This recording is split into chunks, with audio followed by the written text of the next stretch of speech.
Et bonjour à toutes et à tous et bienvenue dans ce nouvel épisode du Medicast. Et aujourd'hui, j'ai le plaisir d'accueillir le professeur Guido Gendola. Professeur Gendola, bonjour. Bonjour. Donc, professeur Gendola, si nous résumons un petit peu, votre parcours étant relativement vaste, vous êtes professeur en psychologie à l'Université de Genève et vous dirigez actuellement le Geneva Motivation Lab. C'est exact? C'est exact. Magnifique. Eh bien, peut-être que pour vous représenter auprès de nos auditeurs, je peux vous demander de retracer votre parcours en passant de préférence par les grandes lignes. Ok, avec plaisir. Alors, tout d'abord, merci pour l'invitation. Comme on peut remarquer avec mon français, je ne suis pas francophone d'origine, donc j'ai fait mes études en Allemagne, à l'université de Bielefeld, où j'ai été diplômé dans l'année 93. J'ai fini aussi ma thèse là, sous la direction d'un psychologue social, très bien connu à l'époque, Robert Wickland. 2 ans après, 95, et après ça j'étais postdoc, assistant, et quelque chose qui correspond à maître assistant, et puis MER, ici, maître en enseignement recherche à Genève, à l'université de Erlangen-Nürnberg, donc dans le nord de la Bavière. Et dans l'année 2003, j'ai reçu l'offre de venir à Genève. Et voilà, je suis là. Et c'était une opportunité pour vous de pouvoir venir à Genève? Non, absolument. C'était toujours reconnu comme une très bonne université.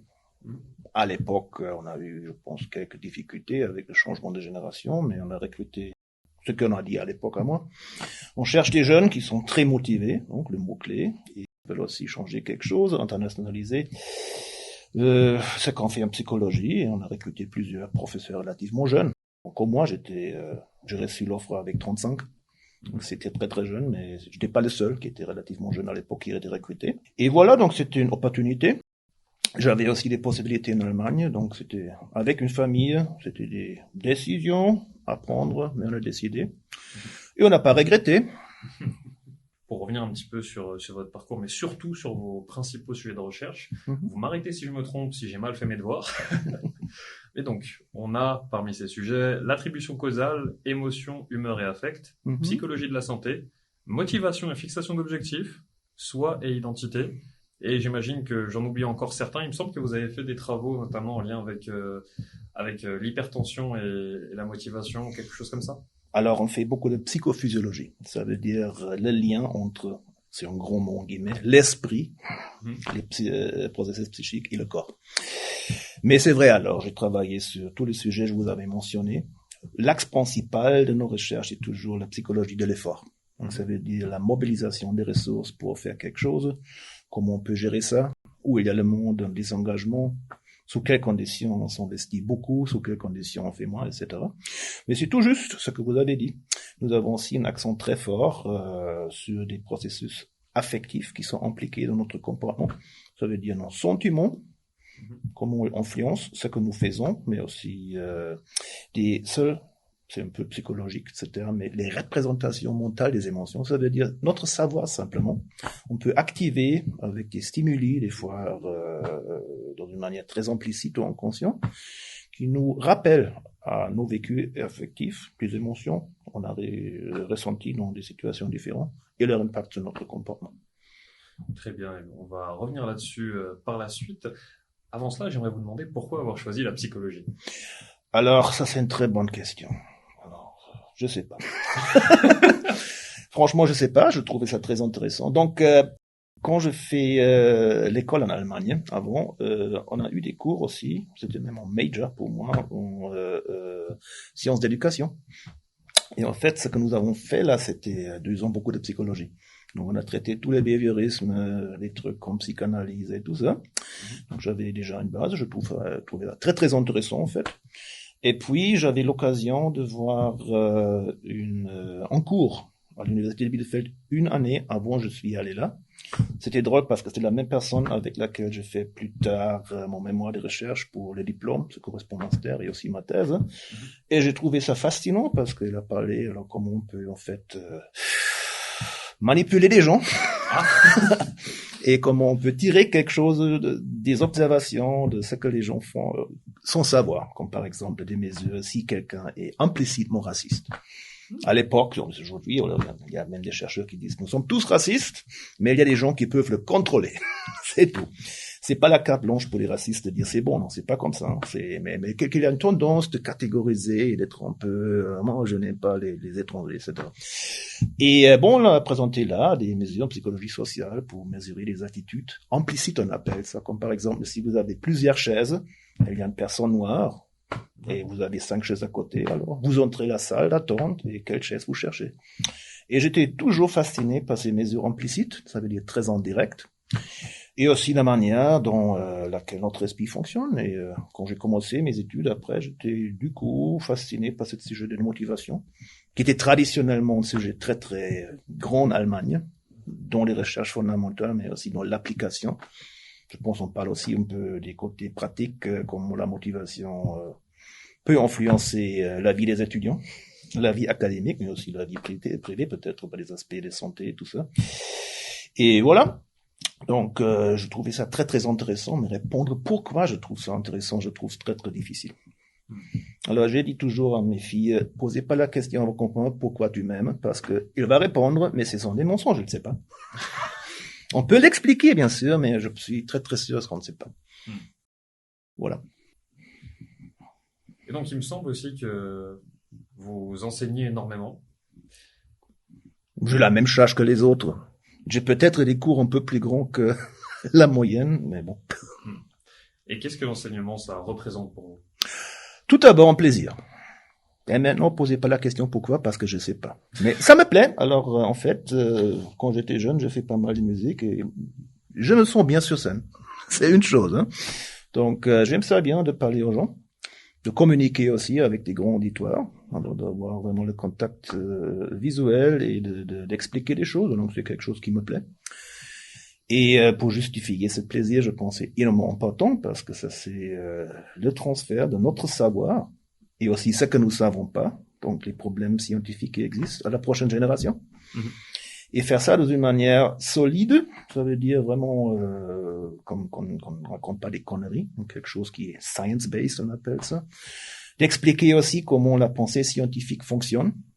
Alors, l'importance des théories, des hypothèses et tout ça, je pense aujourd'hui, avec toutes ces théories de complot et tout ça, à ce moment difficile dans notre culture où la croyance semble être plus important, et pas la croyance religieuse, mais les croyances en idéologie deviennent plus importantes que le savoir. Donc, il y a quelques problèmes avec ça, c'est sûr.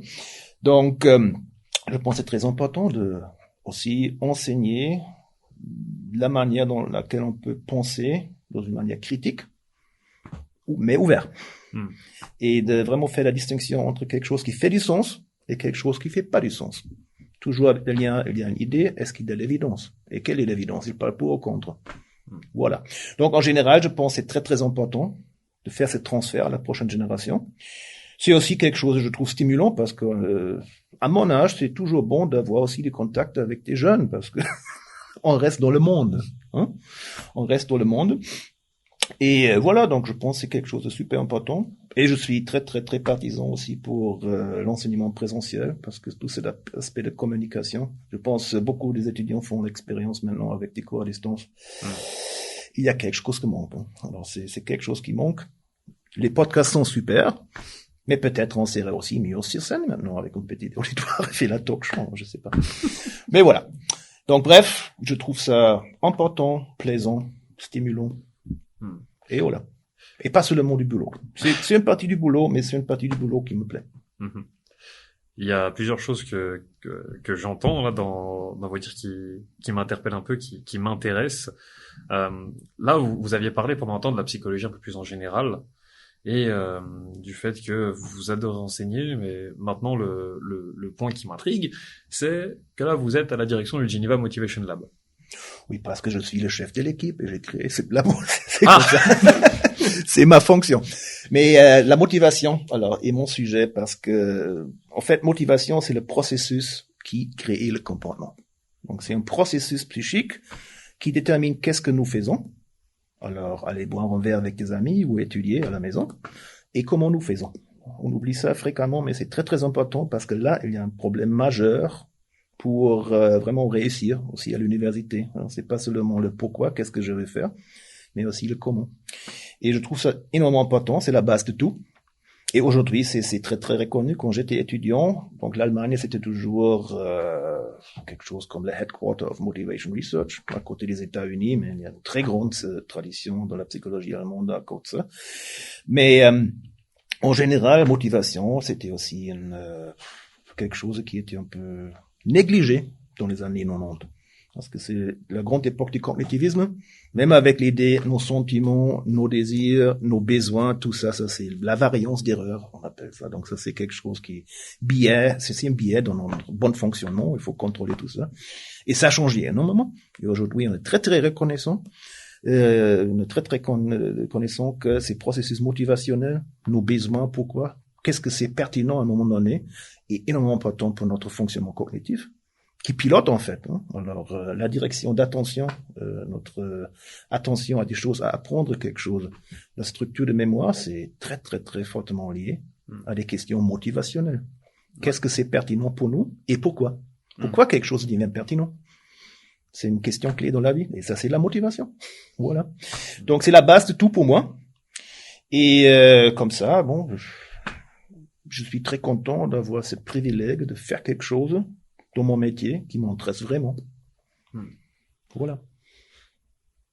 Et il n'y a pas d'autres points que vous avez voulu développer ou quoi que ce soit, où vous êtes vraiment dit motivation, basta. Pour moi, c'était toujours comme ça et j'avais la chance avec un âge assez jeune, d'avoir un propre labo, une propre équipe et tout ça, et de réaliser tout ça. Donc, j'avais la grande chance dans ma vie professionnelle que je t'ai jamais demandé de faire des compromis. Et je sais, c'est pas la norme. Et c'est pas mon accomplissement parce que j'avais la chance simplement de tomber dans des cultures ou sous-cultures scientifiques qui étaient très ouvertes de développer des idées des jeunes, et de laisser aller, donner des moyens, etc. Donc comme ça, j'avais jamais posé la question à moi, est-ce que ce que je fais, est-ce que la motivation est bon?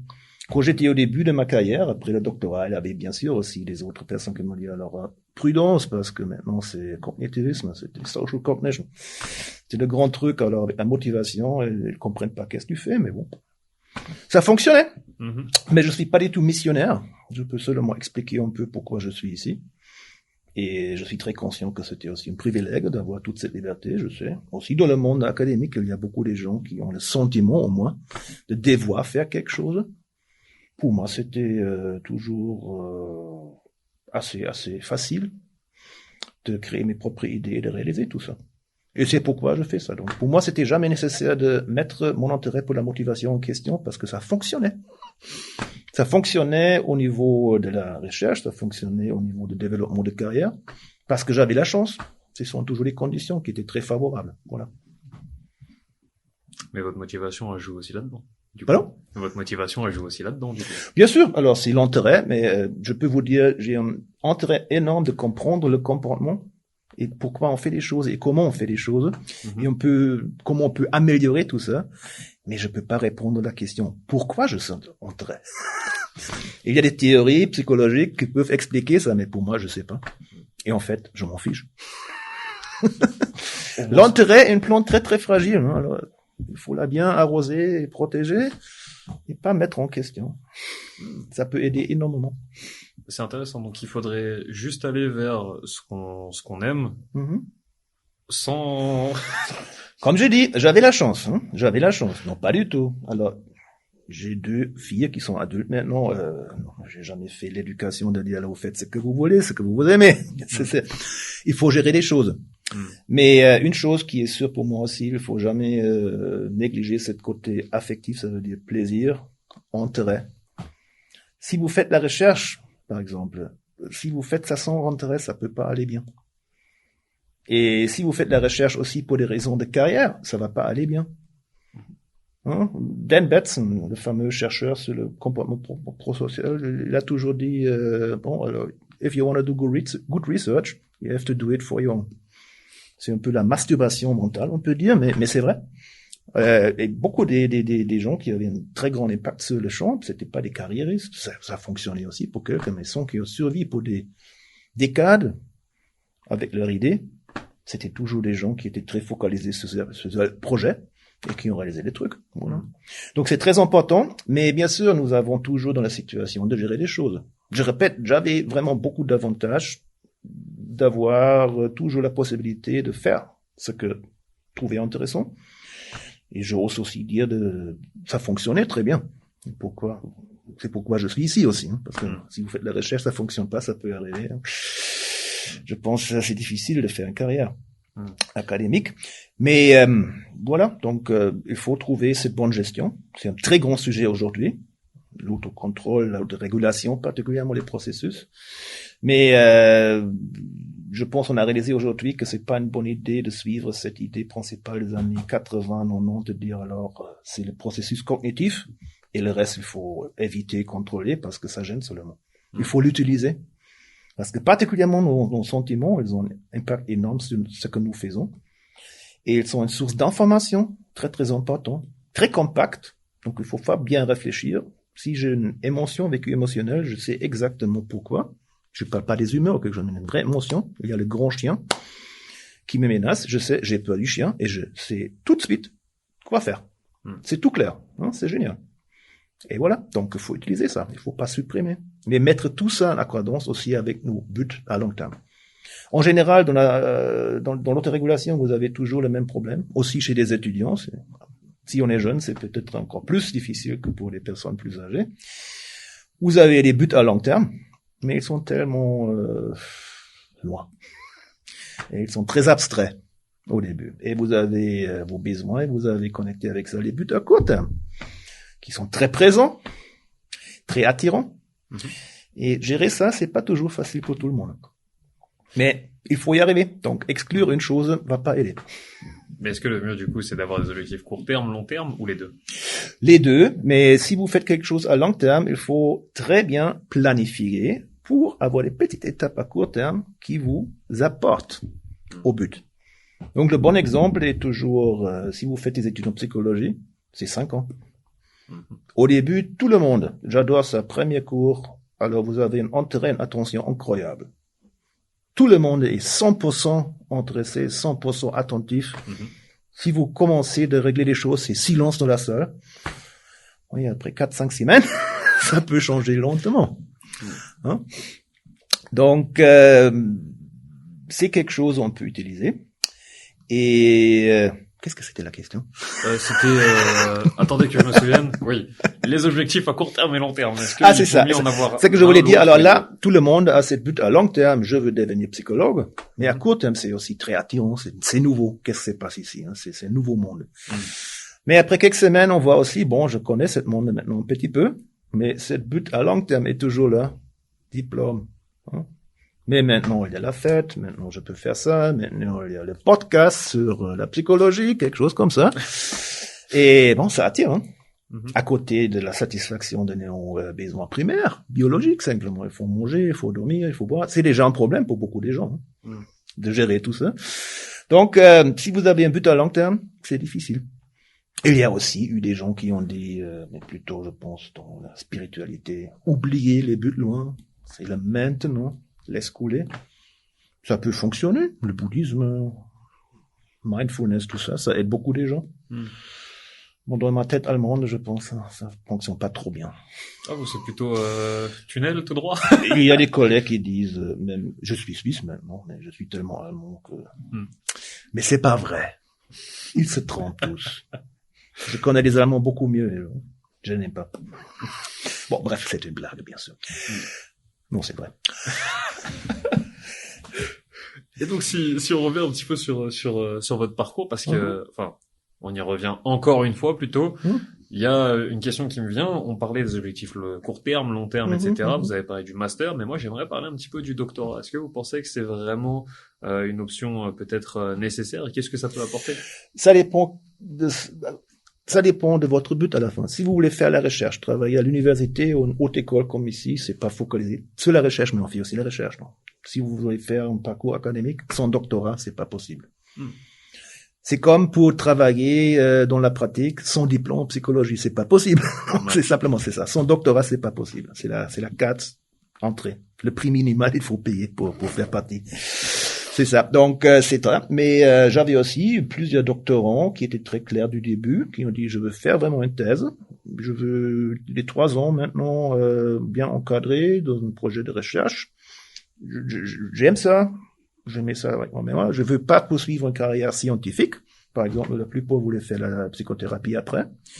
Mais ils ont dit quand même, alors je trouve ça très utile aussi de développer aussi mon esprit scientifique un peu et d'avoir le titre après.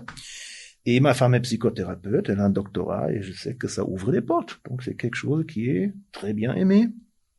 Aussi pas des psychiatres, hein. Vous avez un autre standing si vous avez un titre de docteur en tant que psychologue que si vous n'avez pas. C'est comme ça. Donc c'est quelque chose qui est super utile. Mais il faut aussi savoir que c'est un boulot. Et on peut bien s'organiser, mais c'est quand même quelque chose qui peut être très très exigeant. Moi, il y a des périodes qui sont très très exigeantes, où on n'arrive pas de dire, alors je fais ça maintenant entre 9 et 5 heures, et après ça je fais ce que je veux. Il y a des périodes, comme des périodes des examens, qui sont plus longues. Ça peut arriver, ça, il faut savoir. Une bonne planification peut éviter beaucoup de problèmes avec ça, mais il faut savoir, c'est quand même un boulot. Et comme je dis, alors je pense, si vous avez le doctorat, c'est très utile. C'est très utile, même si vous faites complètement autre chose. Alors je ne sais pas si c'est tout juste, mais il y a quelques années, on a fait des statistiques pour les diplômés. Et ceux avec un doctorat, normalement, ils sont pas au chômage. Vous pouvez peut-être pas faire ce que vous voulez. Alors peut-être tous qui veulent faire une carrière académique, il y a peu de postes pour les professeurs. La majorité peut-être même à pas réussir. Mais tout le monde trouve un boulot qui n'est pas mauvais. C'est comme des études. Alors d'avoir un diplôme, ça nécessite beaucoup d'efforts, je sais bien. Et je sais aussi bien qu'on demande beaucoup de nos étudiants aujourd'hui.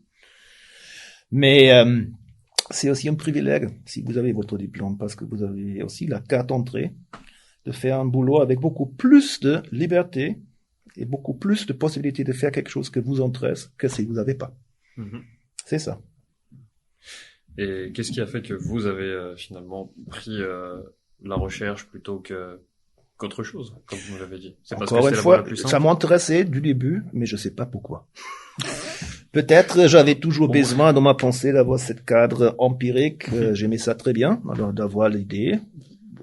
Quand on était jeune, comme tout le monde, on s'intéresse aussi pour la philosophie, mais j'étais toujours très très très déçu parce qu'il y avait plein d'idées. Et puis, et à la fin, bon, non, c'est très charmant d'avoir des idées, mais quelque chose dont moi voulais aussi savoir, est-ce que c'est une bonne idée? Et là, j'étais du coup tout de suite attiré par cette approche scientifique en psychologie, de avoir ces processus dans notre esprit quantifiables. Donc c'est pas le blabla, on peut se mesurer. Et c'est une des choses qui est fascinante jusqu'aujourd'hui pour moi dans le développement des méthodes. Donc, moi, je travaille beaucoup sur le lien entre des processus psychiques, par exemple de nos vécus émotionnels, pendant faire quelque chose comme travailler sur une tâche cognitive et leur impact sur nos réactions physiologiques. Donc, sortir de la tête dans le corps. Et je trouvais ça toujours fascinant d'avoir cette objectivité des mesures et cette possibilité de quantifier, de faire quelque chose de mesurable qui se passe dans notre tête. Et c'est quelque chose qui est super important en psychologie parce que vous avez toujours, dans toutes les recherches, mais en psychologie particulièrement, au niveau théorique, des idées, des explications, mais aussi le niveau opérationnel, comment je peux traduire ça. Et en psychologie, de faire ça juste, c'est super compliqué. Donc la bonne recherche en psychologie n'est pas du tout facile. En physique, ça a l'air très compliqué, c'est juste. Mais les questions clés fondamentales, elles sont plus faciles. Parce qu'on traite le monde physique, point. Et aussi en neurosciences, on pense toujours c'est la même chose que psychologie. La neuroscience travaille sur le neuron et des réseaux neuronaux. Et ça reste là. Et c'est bon, on travaille sur ça. Donc c'est là, c'est le monde physique. Les psychologues, ils ont essayé de faire quelque chose qui est révolutionnaire. De faire le pas du monde conceptuel, on peut même peut-être dire spirituel si on veut, hein, vraiment ce qui se passe dans nos sentiments, nos désirs et tout ça, dans notre tête, au niveau du monde physique, ce qu'on peut mesurer. Et comme ça, on peut apprendre beaucoup. On peut aussi, avec cette quantification, montrer les gens, alors vous pensez que vous agissez comme ça, mais en fait, vous faites autre chose. Alors quelqu'un, si j'applique mes électrodes et je fais une mesure physiologique pour mesurer l'effort objectif, alors quelqu'un dit peut-être, oh mais c'était simple, c'était nul pour moi, mais on peut montrer, voilà, pourquoi tout insister, comme ça. Des fois, il y a des rôles surprisés, je trouvais ça toujours fascinant. Je sais pas pourquoi. Je pourrais l'expliquer, mais bon, c'est comme ça. Je trouvais ça intéressant et je suis très très convaincu que l'intérêt c'est vraiment un super moteur pour faire quelque chose, particulièrement à long terme. Et là, on parle beaucoup de recherche, mais est-ce que vous avez toujours aimé les statistiques, par exemple? Je sais pas si c'était vraiment l'amour, mais je trouve que c'est un de nos utiles qui est absolument nécessaire.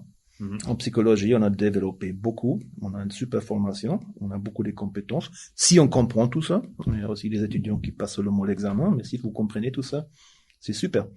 Parce que ça, c'est la compréhension de ce monde quantifiable. Penser dans une manière quantitique. Et comprendre tout ça, oui, je suis pas statisticien, et je vois ça vraiment comme utile. J'applique mes statistiques dans mes recherches qui sont relativement simples, mais qui répondent à mes questions. Mais je suis aussi très très convaincu qu'il faut seulement utiliser des outils on peut maîtriser et pas d'autres. En psychologie, il y avait quelques petits scandales, etc. Dans les autres branches scientifiques aussi, avec la manipulation des données et tout ça. Mais aussi une malcompréhension de tout le modèle statistique derrière nos décisions dans la recherche. Donc ça a changé aussi beaucoup, parce qu'il y avait une conscience qu'il faut rappeler comment on va utiliser cet outil. Donc pour moi, c'est super important. Et je donne toujours l'exemple aussi maintenant. J'ai lu dans le dernier livre de Steven Pinker, qui est partisan pour le monde scientifique, enlightenment, mais aussi quantifier le monde. Alors si vous dites, et les étudiants, ils comprennent ça très très vite, si vous pensez de manière seulement qualitative, est-ce qu'il y a les guerres aujourd'hui? Oui. Est-ce que les femmes, elles ont les mêmes droits, salaires et tout ça que les hommes? Non. Est-ce qu'il y a discrimination, racisme? Oui. Alors le monde n'a pas changé, non? C'est comme Moyen-Âge. C'est juste. Mais tout ça existe. Bon alors, mais si vous quantifiez, vous allez voir que c'est très très petit, cette existence comparée avec notre passé. Donc il y a un développement. Donc quantifier les choses peut vraiment aider. Ça peut vraiment aider de comprendre le monde. Et je trouve ça très très important. Et si c'est une question d'amour, je sais pas. Le menuisier, je sais pas. Il va peut-être aimer de travailler avec le bois. S'il aime ces instruments, je suis pas sûr. Et c'est la même chose. C'est un instrument, la statistique, pour faire une décision, pour décrire et tester si nos descriptions sont justes du monde. Et c'est comme ça. Donc très important. Je l'aime aussi, mais je dirais j'aime beaucoup plus les questions méthodologiques. Alors comment on peut traduire ce qui se passe dans la tête au niveau du comportement manifeste, mais aussi dans le processus beaucoup plus bas dans le corps, donc vraiment ce qui se passe avec notre système cardiovasculaire et tout ça, que les seules statistiques, mais elles sont très importantes. Et peut-être pas aimables, mais respectables. Et importantes. On peut dire utile quelque part. Je pourrais même dire c'est nécessaire. Alors je suis très très pour l'approche quantitative. Aujourd'hui, en psychologie, c'est la norme mondiale. Il y a peut-être 30, 40 ans avant, c'était pas nécessairement le cas.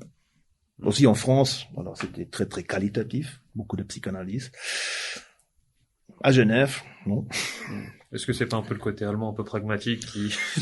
Ouais, mais pragmatique. Alors, n'oubliez pas que Freud était autrichien, c'était proche d'Allemagne, donc, je sais pas. Ça peut jouer un rôle. C'est peut-être aussi, aujourd'hui, je dirais peut-être, c'est dans le sens de Max Weber, il y a toujours, je pense, un impact culturel du protestantisme comparé avec le catholicisme. Donc c'est beaucoup moins grave qu'au début du XXe siècle où c'était vraiment les pays industriels, riches, modernes, scientifiques et des pays agriculteurs et tout ça. Donc c'est moins, mais il y a sur le niveau de mentalité, il y a toujours des traces.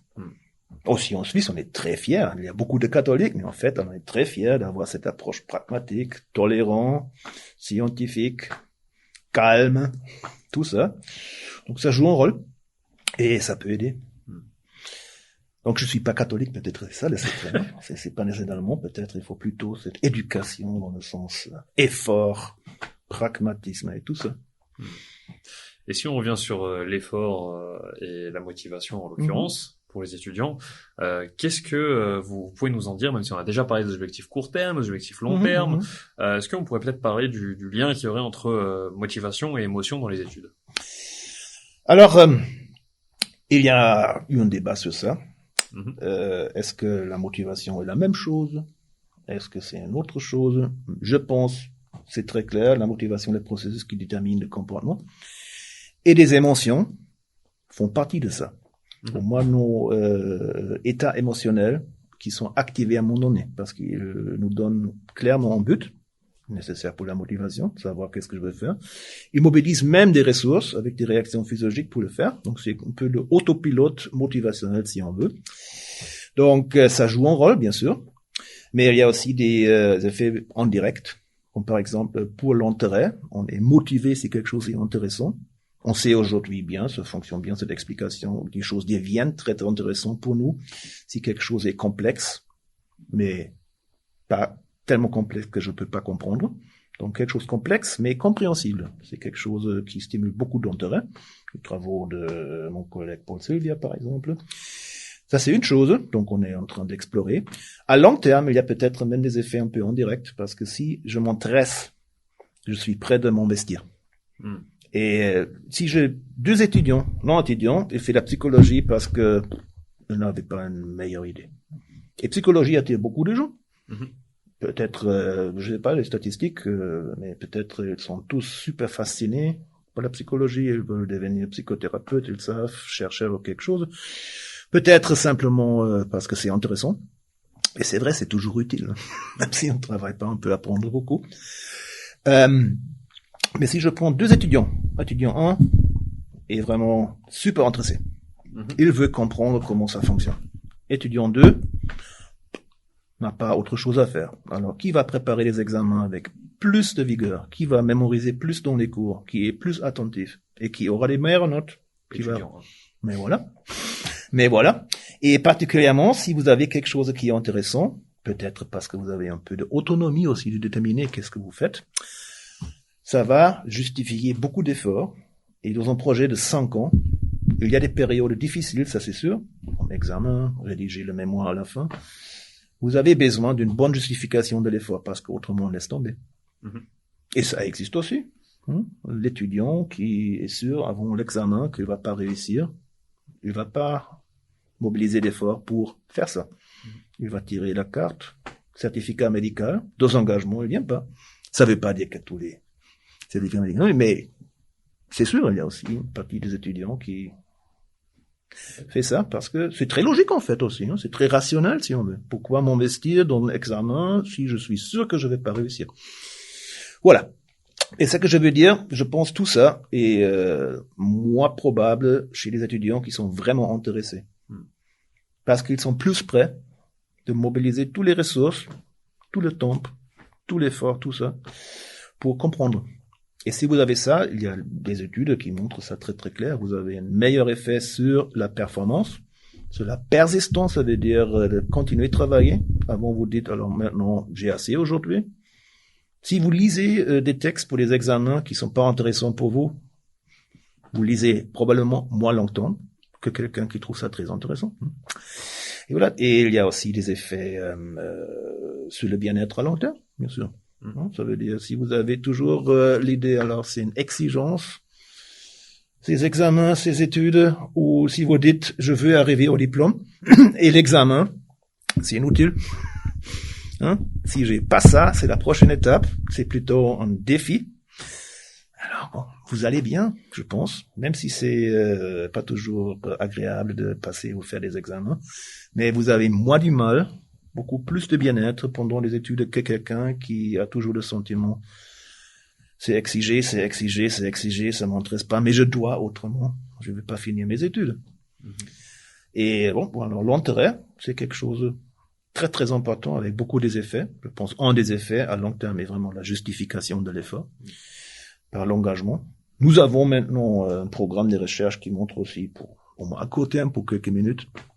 Si vous pouvez décider des petites choses arbitraires comme la couleur des stimuli dans une tâche, dans le labo, vous êtes protégé contre les influences comme la musique qui est drôle ou triste d'extérieur. Vous êtes même mieux protégé contre un bruit infernal avec une ponceuse. Vous êtes plus concentré.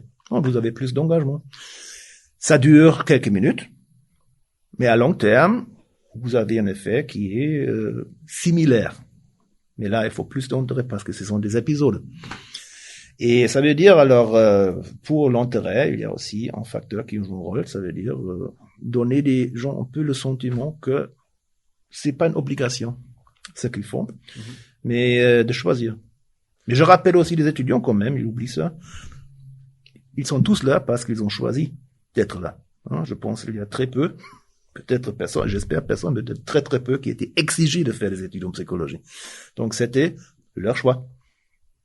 Et ces petits rappels peuvent aussi justifier un peu plus d'efforts pour faire le nécessaire, pour passer les examens et tout ça, que si on a toujours le sentiment, c'est une exigence, c'est une obligation, et les profs sont contre moi. Hein, je me bats contre le système, les notes sont pas justes. Donc, il y a beaucoup de petites choses qui peuvent empêcher notre bon fonctionnement à l'université. J'ai plein de questions qui me viennent, je vais essayer de pas me perdre. Tout d'abord, est-ce que, là, le mot que je retiens, c'est intérêt. Mais est-ce qu'il y a une manière de cultiver ce même intérêt? Oui. Il y a. Mais ça veut dire, il faut laisser des gens décider. Par exemple, si vous avez plus des cours à option, je pense qu'il y a plus d'intérêt dans les cours que si vous avez seulement des cours obligatoires. Et c'est assez drôle parce que le système aujourd'hui est complètement différent que le système quand j'étais étudiant, parce que il n'avait pas des cours obligatoires. Et il y a des examens obligatoires qui étaient un peu cumulatifs dans un domaine, comme par exemple la psychologie cognitive. C'est l'examen. On fait en oral de 30 minutes. Il y a un grand tas de littérature et il y a des cours. Et les cours sont des outils pour y arriver de passer l'examen. Alors, quand j'étais étudiant, j'étais presque jamais dans un auditoire. Seulement pour statistiques et quelques autres cours qui m'intéressaient, mais c'est cours d'introduction, on peut lire. Mais vous avez donné des gens toujours un choix. Qu'est-ce qu'ils font la journée? Et peut-être ça fonctionnait. Je sais pas si ça fonctionnait mieux, mais pour moi, c'était très très utile parce que je pouvais faire la journée ce qui m'intéressait. Et si je savais, ou lorsque je savais, il y a l'examen, c'était ma décision de dire, ok, faire le planning, je vais commencer ici, 4 semaines avant de préparer l'examen. Et vous regardez peut-être le semestre avant, si je veux faire cet examen, qu'est-ce que je dois faire? Est-ce que je dois visiter ce cours? Est-ce que je dois acheter ce livre et tout ça? Mais c'est toujours des décisions. Et vous n'avez pas le sentiment que vous êtes une victime du système qui vous presse en examen après l'autre. Ça a changé. Je sais pas s'il y a des comparaisons par rapport à l'efficacité. Je peux pas dire. Je peux seulement dire, pour moi, c'était quelque chose qui était très très positif. Parce que j'avais jamais eu le sentiment que je suis pressé de passer un examen. Il y avait des filières qui étaient moins intéressantes pour moi que les autres. Mais quand même, je trouvais ça aussi utile. Hein, c'était ça. Parce que j'avais aussi liberté de décider comment j'y arrive. C'était pas dit, alors, il faut faire ce cours, et après ça, c'est l'examen après le cours, et autrement, c'est nul. Non, c'est un examen qui est un peu plus vaste, mais qui laisse aussi plus des manières de le passer. Donc, il y a plus de liberté, si on veut, en guillemets. Liberté, c'est un gros mot, mais autonomie, c'est aussi un gros mot. Je veux dire, peut-être, le terme le plus intéressant et plus précis là, c'est contrôle. Je pense que si vous donnez des étudiants un peu de contrôle, ils profitent. Dans la culture d'aujourd'hui, et en général aussi, je pense que le plan d'études à Genève, c'était très très similaire. Pour moi, c'était toujours évident qu'il n'y avait pas une grande culture de la psychologie motivation dans le monde francophone, parce que c'était tellement cognitif avec l'idée, alors c'est l'apprentissage, et vous apprenez, vous mémorisez, vous passez, point. C'est comme ça. Ça a changé. Peu à peu. Mais je pense une des questions clés est comment on peut arriver de donner des étudiants le sentiment d'avoir du contrôle sur leur parcours. Bien entendu, je dis pas vous faites ce que vous voulez. Hein, c'est pas l'idée de dire dans la pédagogie alternative de dire alors aujourd'hui à l'école chacun fait ce qu'il veut. C'est aussi utile. Je connais des gens qui ont fait une carrière après, mais je ne sais pas combien n'ont pas fait une carrière après ce type d'école. Donc, pour la quantification, il faut bien comparer. Mais de décider, est-ce que je vais prendre ce cours ou ce cours-là pour apprendre plus ou moins la même chose, ça aide beaucoup. Et plus, il faut même pas avoir un vrai choix. ça suffit d'avoir le sentiment de contrôle. Dans nos recherches, par exemple, on laisse croire qu'on peut choisir.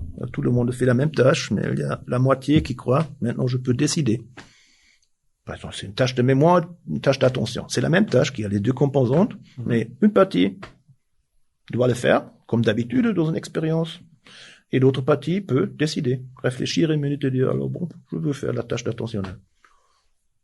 Ils mobilisent plus d'efforts si la tâche devient compliquée, difficile. Ils sont prêts à faire ça et ils sont protégés contre les influences externes, beaucoup mieux, ils sont filtrés, on appelle ça une orientation vers l'action, donc vraiment être pragmatique, focalisé. Et ça aide beaucoup. Et comme je dis, alors même là, s'il y a objectivement, il n'y a pas de liberté. Vous allez à la fin faire ce qui était prédéterminé. Vous avez le sentiment quand même, après une réflexion, d'avoir les contrôles. Et on sait aussi, c'était un grand sujet dans les années 70, la perte de contrôle. C'est catastrophique. Le sentiment pour les gens de perdre le contrôle a toujours des conséquences catastrophiques. Ils se radicalisent politiquement, c'est toujours la raison, j'ai pas de contrôle sur ma vie, alors je cherche une religion radicale, je cherche une partie radicale qui me répond très facilement et donne le sentiment que j'ai un peu de contrôle. Je suis parti au moins dans un grand truc, en mouvement, quelque chose comme ça. Mais deuxièmement aussi, sur le fonctionnement individuel, c'est fortement corrélé avec le développement des dépressions. Donc c'est essentiel peut-être pour l'humain d'avoir l'idée d'avoir du contrôle. Donc quelque part, il faut trouver l'équilibre. Oui et non. Trop de contrôle peut empêcher aussi. Alors, si vous laissez les gens choisir entre, 7 sortes de confitures, ils n'aiment pas. C'est trop. Mais si on peut choisir entre 2, c'est super. C'est beaucoup plus préféré que dire, alors, pour vous, c'est les cerises. Point. Vous achetez ça. C'est clair. Je dis aussi pas que c'est pour tout le monde tellement béni. Je pense, en principe, oui. Mais combien de choix, ou combien de contrôle on peut exercer? Il y a des différences entre les deux. C'est sûr. Mais je pense le processus que s'il n'y a pas de contrôle, il y a beaucoup de conséquences négatives, ça s'applique à tout le monde. Combien de contrôle est nécessaire et utile à calibrer? Mais zéro contrôle pour tout le monde. Pas du tout bon. Et si on essaye d'appliquer un petit peu tout ce que vous avez mis en avant, donc dans la recherche, tout ce qui est théorique, en pratique, j'entends par là dans les enseignements, comment est-ce qu'on pourrait s'y prendre selon vous? Est-ce que vous avez une idée, une proposition? Alors, première chose, il faut se faciliter la vie. Parce que si vous avez des tâches qui sont plus faciles, il faut moins de ressources. Si vous investissez moins de ressources avec le même résultat, peut-être, vous êtes moins fatigué, vous pouvez continuer plus longtemps, c'est tout ça. Et il y a des possibilités de faciliter les choses. C'est très simple. Si vous avez un examen, c'est le même examen pour tout le monde. Mais pour quelques gens, la préparation est super dure, et pour les autres, c'est plus facile. Et il y a plusieurs facteurs qui jouent un rôle. Ceux qui ont très peur d'échecs, c'est déjà subjectivement plus difficile. Si j'ai très peur d'échecs, si le sentiment de peur, n'importe qu'est-ce que je fais, est plus difficile. Et à cause de cela, ils mobilisent plus d'efforts. Donc, ils sont toujours beaucoup plus impliqués. Mais c'est pas nécessaire, c'est le même examen. Quelqu'un qui n'a pas peur d'échecs, il est plus tranquille. Pour lui, la tâche est subjectivement moins difficile. Il mobilise moins d'efforts pour la même tâche, pour avoir le même résultat. Donc, beaucoup se passe au niveau affectif, si on veut. La même chose, on trouve avec la tristesse, comparée avec la joie, etc. Un peu d'angoisse, c'est toujours bon, parce que vous pouvez utiliser cet effet aussi. Si vous avez un peu d'angoisse de échouer, vous dites, OK, alors je dois faire quelque chose. Si vous êtes dopé, si vous voulez, alors super content, l'examen, OK. Vous préparez pas. Donc, on peut l'utiliser, mais ça joue un rôle. Et si vous savez, par exemple, vous êtes très stressé et vous avez très peur d'échecs, vous pouvez quand même faciliter la même tâche. Vous commencez à préparer l'examen plus tôt. Vous créez des groupes de préparation. Je conseille ça toujours. Alors, préparez pas seul, créez des groupes, discutez ce que vous avez appris. Donc, il y a plein de choses. C'est la première chose, on peut faciliter. Toute la raison pourquoi on planifie est la facilitation. Et il y a, je sais pas, des centaines d'études qui montrent ça. Le plus détaillé la planification, le plus efficace l'exécution. Alors, choisir, tout ça, on a discuté. Vouloir s'engager, ça joue un rôle. Mais sans planification, ça peut quand même devenir très difficile de réaliser. Et il y a aussi des étudiants qui ont beaucoup plus de facilité. Donc pour eux, ils ont peut-être des capacités, je ne sais pas qu'est-ce que c'est, mais ils réussissent très très bien, sans effort énorme. Il y a des autres, pour la même tâche, ils ont beaucoup de problèmes. Mais pour tout le monde, on peut, avec une facilitation des tâches, il y a beaucoup de techniques possibles pour y arriver, réussir. La carte d'entrée est aussi important, on a dit, l'intérêt. Donc, il faut une justification pour faire tout ça, passer tout ce temps dans des cours pour la préparation d'examen, travailler la nuit avant l'examen et tout ça. Alors, tout ce qui se passe, il faut une justification. Autrement, on n'est pas prêt. Donc, même si vous facilitez, il y a des périodes qui sont difficiles. Le problème est les périodes difficiles. Si vous facilitez pas, par vos sentiments, par exemple, par une planification, vous laissez tomber parce que ça devient trop difficile. Et il faut simplement éviter ça, le désengagement. La vie est simple, en fait. Il faut seulement appliquer ce qu'on sait. Non, mais je pose la question aussi à mes étudiants quand on traite ça. Je dis toujours, alors, je peux vous laisser réussir tous les examens mieux. Il y a seulement une chose. Il faut planifier ça, et après ça, il faut le faire. Et là, je sais pas, c'est une aversion de planification. Chez des jeunes, je pense pas, c'est culturel, mais Allemagne, c'est la même chose. De dire, non, alors, je veux la spontanéité, et le truc, je comprends jamais, et alors, moi, j'ai fait beaucoup de planification pour moi, et j'ai beaucoup de temps libre, en fait. J'ai une bonne work-life balance, je pense, parce que je planifie auparavant. Donc, vous gagnez du temps, en fait. Vous avez plus de temps de voir des amis, de fêter, je sais pas, voyager. Si vous faites un bon planning, et vous n'avez pas cette période, je sais pas, 1 mois ou 2 mois par année pour des examens, vous êtes complètement pris par ça. On peut l'éviter. Ça aide, mais il y a quand même une aversion. Et même en économie, alors, si vous faites un entraînement motivationnel, des choses comme ça, les entreprises, on explique tout ça. Et on paie une fortune pour faire simplement des choses. Tous les étudiants le savent. Le problème est toujours, il faut l'appliquer. Il faut l'appliquer. Et des fois, il y a aussi des gens avec une aversion générale parce que bon, on veut toujours optimiser, self-optimization, c'est aussi un mot que je trouve très bizarre. Mais on peut laisser le choix. Je connais personne qui est content avec des échecs.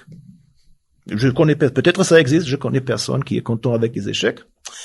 Et on peut faire beaucoup pour rendre les succès plus probables. Et c'est pas toujours c'est peut-être pas du tout une question d'intelligence.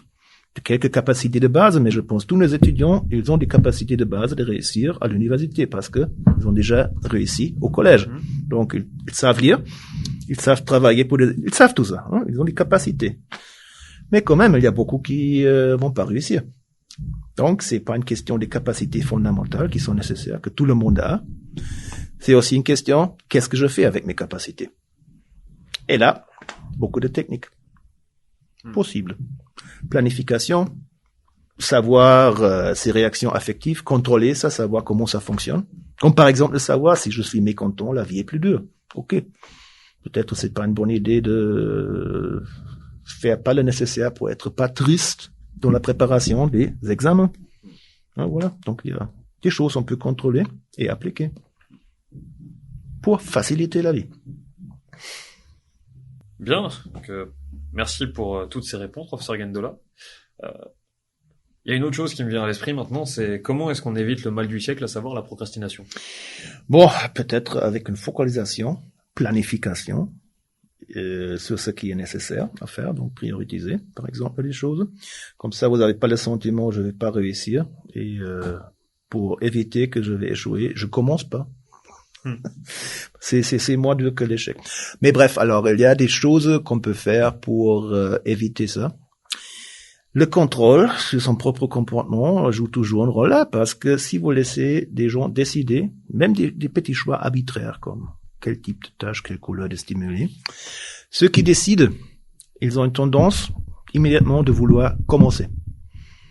C'est un phénomène de la formation d'une intention, de faire un choix, de dire je veux faire ça, ou je veux faire ça comme ça. Vous avez cette tendance de commencer. Ça veut dire les gens qui ont décidé à faire quelque chose, ils sont beaucoup moins vulnérables à ce problème que les autres qui se sont contrôlés. Parce que si vous avez une tâche qui est aversive, c'est déjà pas très intéressant agréable de commencer ça. Préparer un examen qui est absolument nul.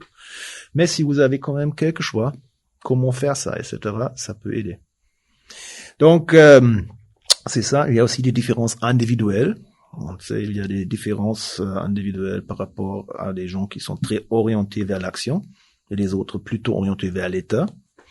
Et les personnes qui sont très orientées vers l'action, elles sont déjà un peu protégées contre des influences affectives, particulièrement négatives. Donc, c'est une capacité de réguler ces émotions négatives dans des périodes difficiles. Mmh.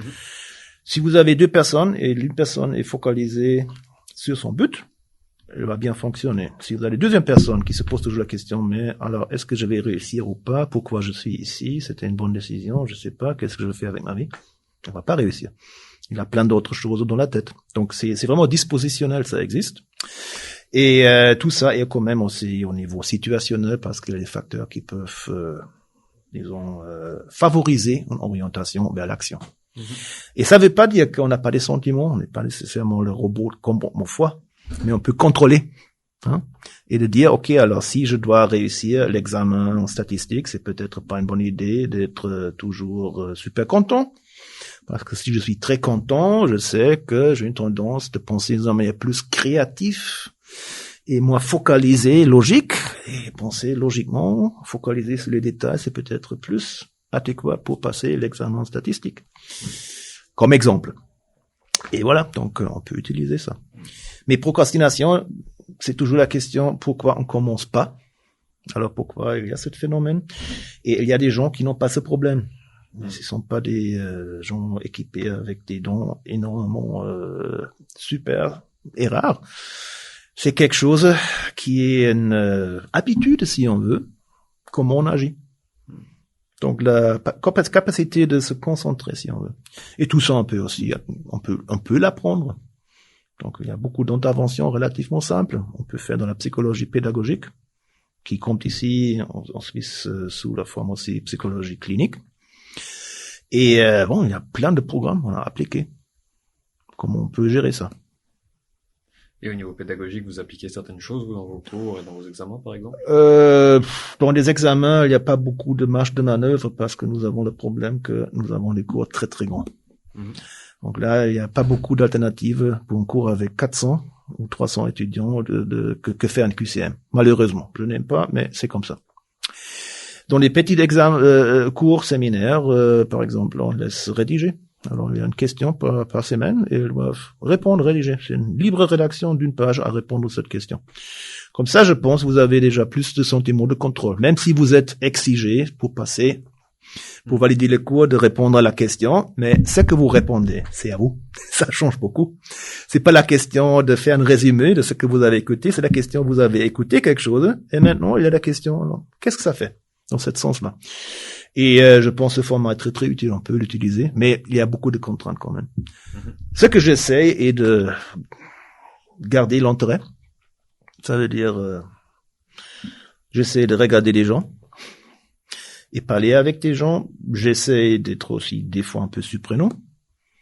Et voilà, et garder l'intérêt. Un peu de surprise qui réveille aussi et stimule. L'attention, ça peut aider. Mais j'ai pas vraiment un plan pédagogique, je pense. Je pense le truc très très central est, si vous présentez quelque chose, parlez avec des gens. Regardez les gens, posez des questions et soyez aussi attentifs à ce qui se passe parce que vous pouvez lire tellement dans les visages des étudiants, même si vous n'êtes pas expert pour l'expression faciale des émotions, mais je vois ça. Une seconde, si je dis quelque chose, pendant 1 ou 2 secondes, je vois que c'est clair ou pas. On voit ça. Si c'est pas clair, on fait une réaction. Et vous pouvez utiliser ça. Et comme je dis, pour moi, l'enseignement, c'est pas si on veut, une exigence, un boulot, j'aime ça. Mais il y a peut-être des gens qui sont plus à l'aise sur scène que les autres. C'est aussi comme ça. Je sais pas pourquoi, mais c'est comme ça. Il y a cette petite côté comédien qu'il faut avoir pour ça, c'est sûr, hein, parce qu'on se présente à des grands effectifs. Ouais. Après, c'est pas facile pour tout le monde non plus parce qu'il y en a qui ont des difficultés. C'est pourquoi je veux pas donner des conseils parce que je suis pas pédagogue. Mais je pense qu'on peut aussi apprendre beaucoup de techniques. Ouais. Mais même pour les acteurs, il y a des super bons, il y a des bons, il y a des moyennes, il y a des moins bons. Et tout le monde a quelques capacités de se présenter sur scène, mais quand même, il y a quand même là une grande gamme. Mais on peut l'entraîner, il y a des écoles pour ça. Hein. C'est ça. Donc, j'avais plus de facilité peut-être que des gens qui disent, alors je n'aime pas du tout de présenter quelque chose en public. Et voilà, mais pourquoi? Il faut consulter un psychanalyste. Je sais pas. Dernière question au sujet de la motivation avant de passer à notre dernière partie qui sera un peu plus conclusive. On parle souvent de la visualisation aussi aujourd'hui, on va dire. Est-ce que c'est une technique aussi qu'on peut utiliser? Sûrement. Donc, je suis pas psychothérapeute. Je sais que c'est utilisé, il y a des formations et tout ça. Comment ça fonctionne? Il y a des versions plus proches à l'hypnose même, il y a des autres, mais il y a aussi des choses comme planification. Alors la visualisation dans la psychologie du sport, et ça c'est une grande partie de psychologie du sport, c'est motivation. Non, c'est ça. Donc cette visualisation de vraiment aussi vous jouer au basket. Alors vous faites ça, hein, vous êtes là, vous répétez ça plusieurs fois, comment chaque petit mouvement se déroule, et ça aide beaucoup. Et aussi dans les autres techniques. Donc, je pense ça aide, mais je me permets pas de dire alors c'est une bonne technique ou pas. Je sais que c'est utilisé dans quelques formes, mais il y a beaucoup plus d'autres formes. Mais c'est quelque chose qui est utile. Donc, il faut étudier l'utile. Il faut faire des tests critiques si l'utile est vraiment utile ou pas. Et puis faire une décision. C'est clair, il y a aussi beaucoup de monde. Ça veut dire de monde de courant de dire c'est comme ça, il faut utiliser ça, utiliser ça. Des fois c'est bon, des fois c'est moins bon. Mais le progrès fonctionne comme ça. Il faut l'essayer, tester et décider. Bien, nous allons passer gentiment vers la partie un petit peu plus conclusive, même si ça ne tiendrait qu'à moi, je pense que le podcast durerait encore une bonne heure. Je pense que Simon est du même avis que moi. Mais si nous partons un petit peu vers la fin, même si j'appréhende malheureusement celle-ci. Première chose qui me vient là, comme ça, un peu à froid, que je n'avais pas prévu en plus à la base.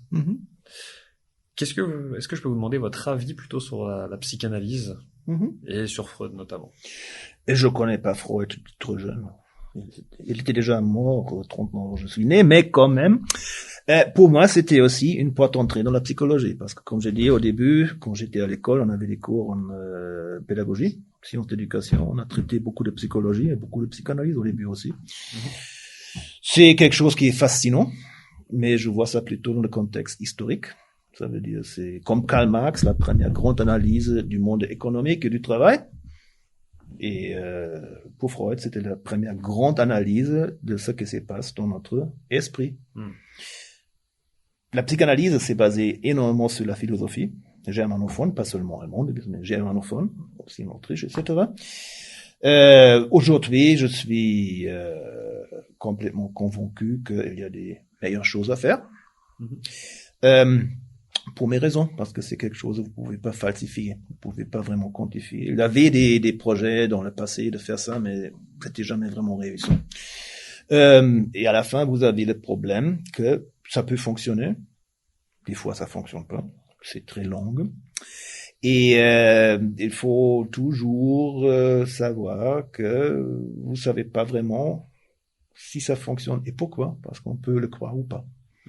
Freud lui-même, il y avait des autres après peut-être, mais lui-même il a refusé toutes les applications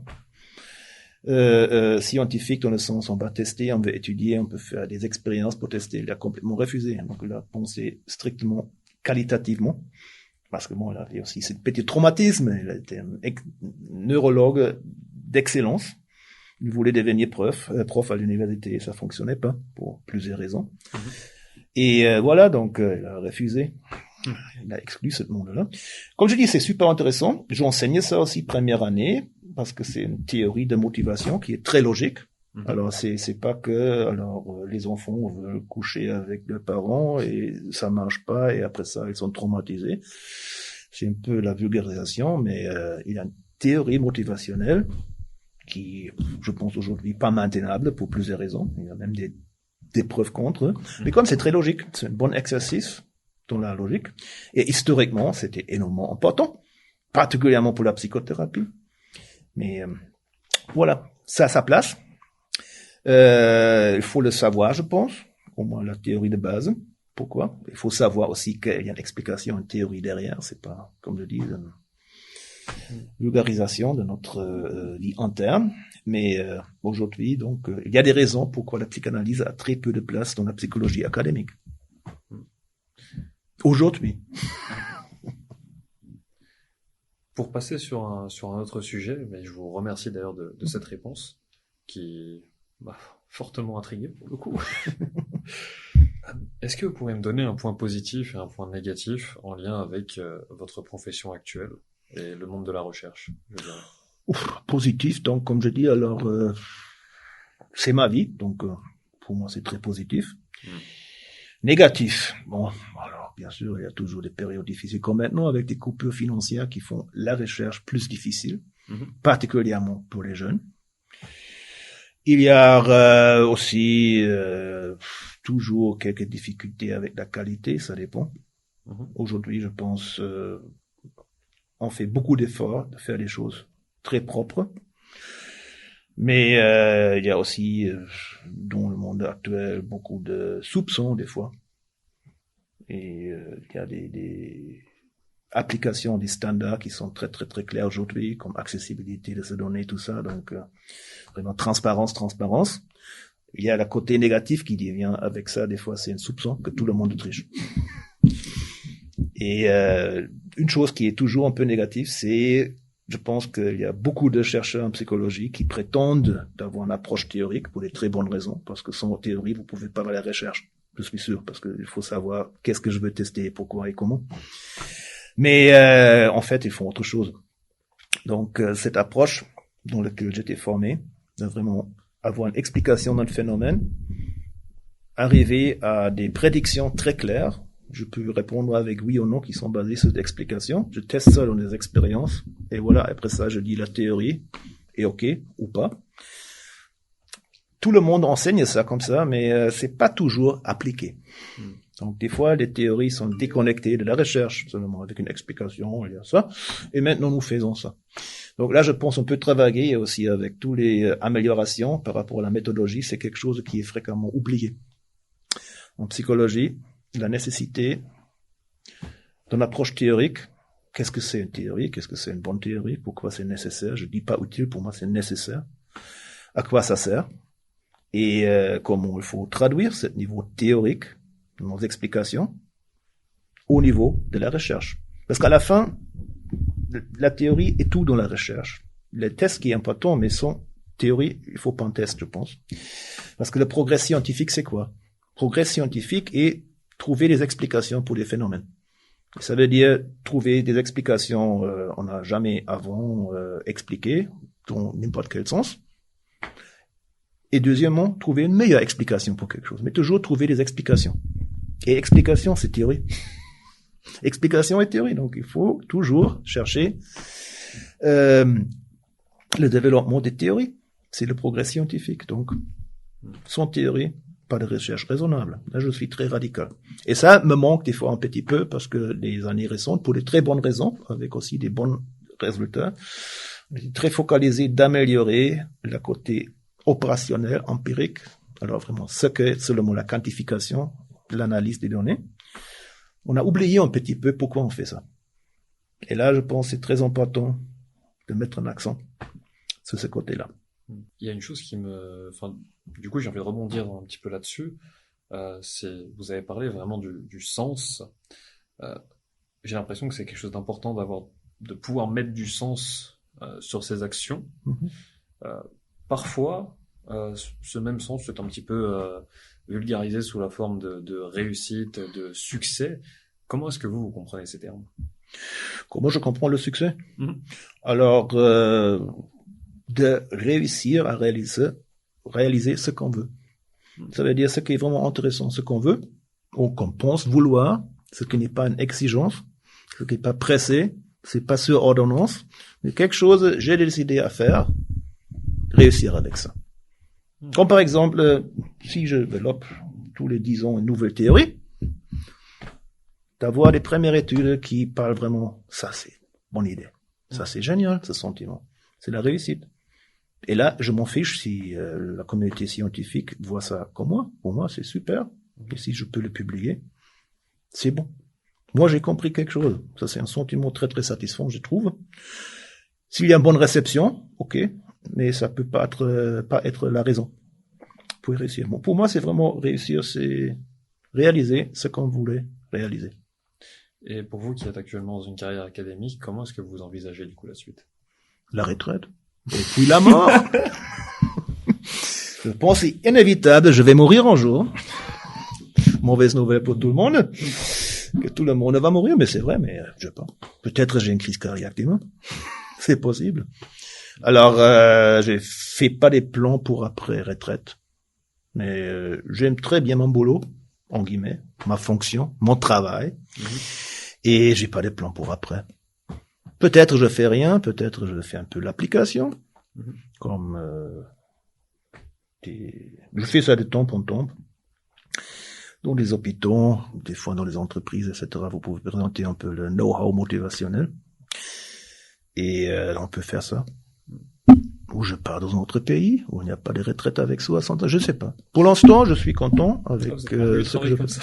Non, il y a des pays, bien sûr, les États-Unis, Angleterre, c'est une université privée, vous pouvez travailler jusqu'à la mort. Ah, vous, ça vous dérangerait pas? Vous êtes, je sais pas. Ça vous passionne à ce moment-là? Je sais pas. Alors, comme je dis, pour l'instant, c'est tout bon, mais je sais pas. Il y a pas mal des chercheurs avec 65, c'est la catastrophe. Ils disent, alors maintenant, c'est fini. Je peux pas finir. Et il faut trouver toujours le bon moment de sortir. J'ai vu aussi pas mal de gens. Alors, j'ai dit toujours à mes collaborateurs, si je suis là, vous me laissez plus parler. S'il vous plaît, vous me laissez plus parler. Il y a des gens, j'ai vu des lauréats des prix Nobel. Après 5 minutes, personne n'a compris un mot. Donc, ce Natel. J'ai vu des grands psychologues, parce que bon, j'étais cultivé dans un climat de quelques grands psychologues. C'était un réseau qui était super fort intellectuellement avec 80. J'ai vu des autres avec 70, c'était épouvantable. Donc, ça dépend un peu où on est, mais je fais pas des plans. Pour l'instant, c'est bon, j'ai encore 10 ans, et après ça, on verra. Mais le grand but est la mort, c'est inévitable. Est-ce que vous auriez un livre que vous conseilleriez à tout le monde? Bon, alors, sur la motivation en général. Je sais pas. Je vous dirais plutôt en général, parce que là, on est sur la partie un peu En plus général, conclusive. alors, je suis pas toujours d'accord avec Monsieur Pinker, mais dans les grandes lignes, je pense Enlightenment Now, dans la période d'aujourd'hui, c'est quelque chose de très utile, parce que je suis très pessimiste, des fois on dit, par rapport au monde, et c'est quelque chose, vous lisez un chapitre et vous apprenez toujours, alors c'était beaucoup pire avant. C'était beaucoup pire avant. Les gens qui font beaucoup de troubles sur le monde, ils sont vieux, ils vont mourir. Même les supporters, la structure des âges, ils vont mourir, ils vont disparaître. Aujourd'hui, beaucoup de liberté et tout ça. La pensée logique, la pensée quantitative. Avec mon exemple, si vous partez sur l'idée, alors il y a toujours inégalité des guerres, la faim, tout ça. Vous pouvez seulement être pessimiste parce que mais beaucoup a changé. Et ça, je trouve très très utile.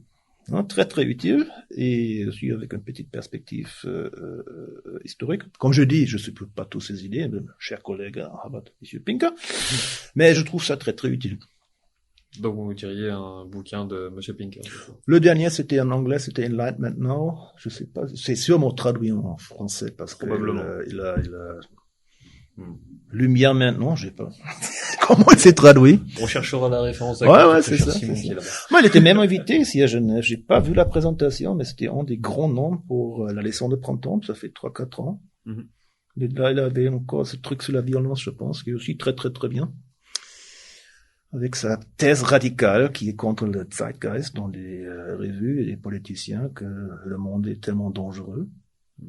Non, elle n'est pas, elle est pas sécure.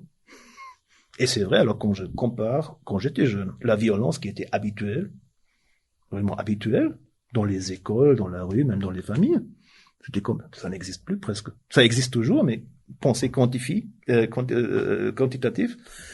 c'est beaucoup moins. Beaucoup moins. Les standards, ils ont changé. C'est aussi quelque chose qui est très utile. Pour ouvrir un peu, et pas être toujours direction négative, c'est la catastrophe. Parce que des fois, c'est notre humanité qui a ce problème, sa conscience. Nous savons, nous allons mourir. Et je connais beaucoup de gens qui veulent pas en penser. Ça fait partie de la vie, c'est comme ça. Et la grande question est, qu'est-ce qu'on fait avec le temps qu'on a? comment on l'utilise. Moi, je suis toujours partisan d'idée, on peut l'optimiser, faire le mieux. On peut l'optimiser, même avec ses obligations, on peut optimiser ça, que les obligations, c'est quand même pas trop difficile. Avec planification, organisation, des choses comme ça. Il y a aussi des gens qui pensent plutôt c'est une tâche de vivre, et après ça, il y a l'éternité, après la mort, je sais pas. Peut-être pas. Je pense pas, mais chacun sa croyance. Là, ça fonctionne autrement. Donc, voilà. Comprendre le comportement, le pourquoi et comment, je pense, c'est super utile pour faire le mieux de sa vie. Eh bien, on touche bientôt à la fin et merci pour cette partie qui va faire une très belle conclusion aussi, je pense. Avant cela, avant de rendre l'antenne, est-ce que vous auriez un conseil à donner, que ce soit aux étudiants ou à toute personne en général, en lien avec la motivation? Alors, en général, je peux vous raconter une petite anecdote. Quand Jack Brain, qui était un grand psychologue en motivation psychosociale, qui était le directeur de thèse, mon directeur de thèse, alors là, il avait un jeune psychologue, Sheldon Solomon, qui est aussi reconnu aujourd'hui, qui était juste admis dans le programme doctoral à l'université de Kansas. Et elle a fait comme tous les ambitieux le font, aussi nos étudiants première année. Elle a vu le prof et elle a dit « Qu'est-ce que je dois faire maintenant ?» Et la réponse de Brehm était très courte. « Quelque chose d'intéressant. » Et qu'est-ce que c'est alors? Chacun doit poser la question à soi-même. Qu'est-ce qui est intéressant pour vous? Et aussi pour les étudiants, réfléchissez bien. Première année, vous pouvez encore changer, mais autrement ça dure 5 ans. Si vous voyez l'anglais, les statistiques, tout ça, c'est pas vraiment ce que j'ai attendu. Peut-être changer autre chose si vous avez une alternative. Et c'est toujours bon d'avoir le plan B. Si vous voyez qu'il y a un problème avec quelque chose, c'est toujours une bonne idée de réfléchir. Est-ce qu'il y a un plan B? Autrement, vous êtes attrapé. Et c'est ça. Donc, je pense ça. C'est un bon conseil. Faites quelque chose d'intéressant. Je sais qu'il y a des gens avec plus de privilèges que les autres par rapport à la liberté de faire quelque chose qu'on trouve personnellement intéressant. Mais utilisez ces libertés que vous avez pour faire quelque chose avec votre vie qui est intéressant pour vous. Parce que autrement, c'est un gaspillage. Magnifique. Merci beaucoup pour tous ces mots, professeur Gendola. Avant de dire au revoir à nos auditeurs, comme à l'accoutumée, j'aimerais peut-être vous laisser un dernier mot pour la fin. Alors, bonne vie. Non, je ne suis pas missionnaire. J'ai pas des grands conseils à faire. Restez curieux et restez intéressés. Et croyez pas tout. Croyez quelque chose qui est solide. Posez toujours la question, est-ce que c'est solide ou pas? Et voilà. Merci infiniment pour votre participation, professeur Gendola. Merci à tous les auditeurs qui nous ont suivis, peut-être même jusqu'ici. Et comme d'habitude, je vous dis à bientôt, j'espère.